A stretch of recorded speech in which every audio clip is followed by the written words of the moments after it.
Hey friends, welcome to our Sunday Devo, sponsored by the good friends of the Vine Grove United Methodist Church. Thanks for giving us a couple minutes of your day today. I have a short little devotional that I wanted to share here today because I kind of learned something interesting accidentally at a convention. I didn't learn anything of it new. Now let me repeat that again.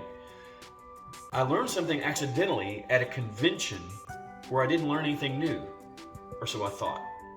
So what's the big deal? Well, how many of you have ever been to trainings in your life where you're like, I have to go through this exercise again and it's not very fun, and so you go through the exercise only to then maybe you're bored, or maybe there's some things happening that it's not that big a deal to you, and it just doesn't seem to pique your interest, and so you're just going through the motions. Sometimes there are required trainings where we feel very much that way, and it gets a little bit frustrating. I've had recently some training that I had done where I was required to take it by technicality, but it was over material that I've actually taught over the last 10 or 15 years. And so it was really frustrating to have to go to that training. On this particular training that I went to this week, it was something similar. And I had somewhat good expectations. But after 2 different classes that I attended, I seriously did not learn one single thing new. And I just didn't have a very good attitude about it. Now, it wouldn't mean that I was mean. I was very complimentary of the people that presented. They actually did a good job presenting. I just didn't learn anything new. Then I had to ask myself, okay, so why is it that this happened? And it was kind of occurring to me that I came in with not the best attitude. I was tired. I've had a long last few weeks and some difficulties, and I just kind of wanted to relax, right? And, well, I had to go to this event. It was required, and so I did.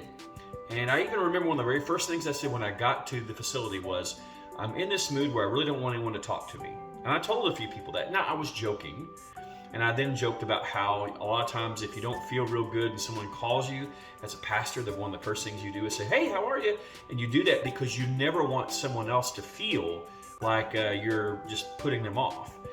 Because in ministry, we kind of do have a 24/7 job. And we do want to help people. We want to have a good attitude. But I have to confess, my attitude at this training wasn't all that good. So, why am I telling you all this? It really boils down to this. Something hit me accidentally as I was finishing up the training.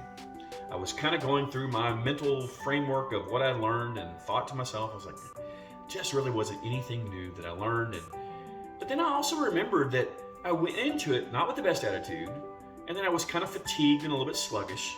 I didn't give my best energy. I didn't give my best attention. I didn't really give my best heart. I didn't have the best focus in mind. And in some cases, I kind of tuned it out because I was starting to assume that I wasn't going to learn anything new.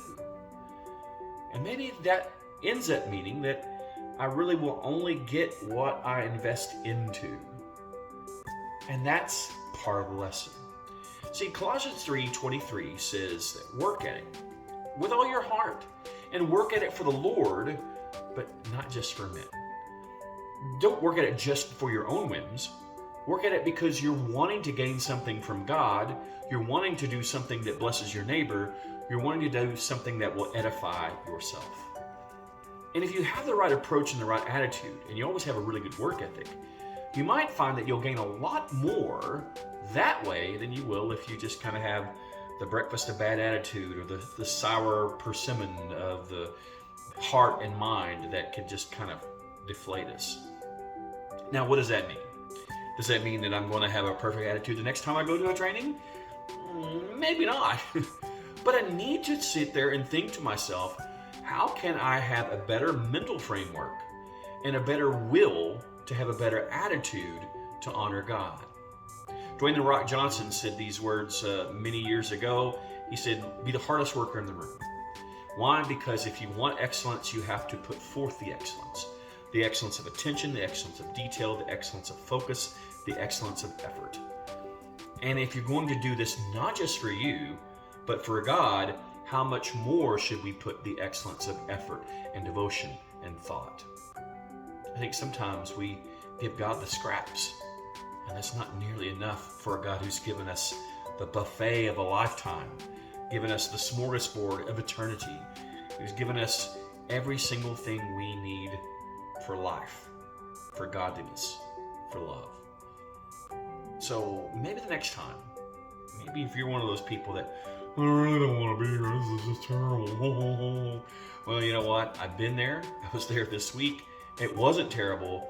My attitude needed to change. And I need to sit there and think, how am I to honor God better through a better work ethic?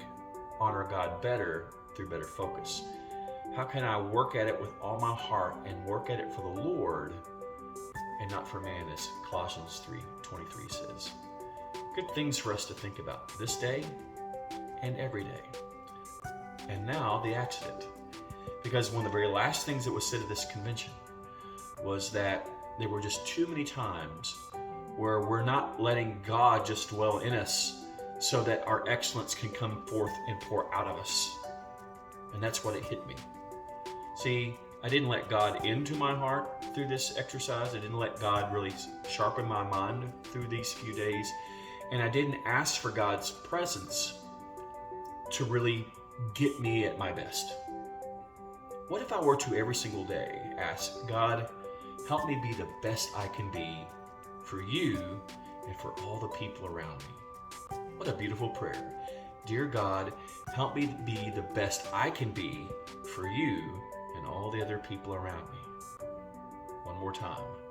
God, help me be the best I can be for you and all the other people around me, that I too might benefit from working at it with all my heart. Friends, thanks so much for your time today, and we'll have a new one next week, a little bit different, back to the old format, but just a little something I gave you here for this day today. Blessings for a great day, and hope you have a wonderful week ahead. Take care.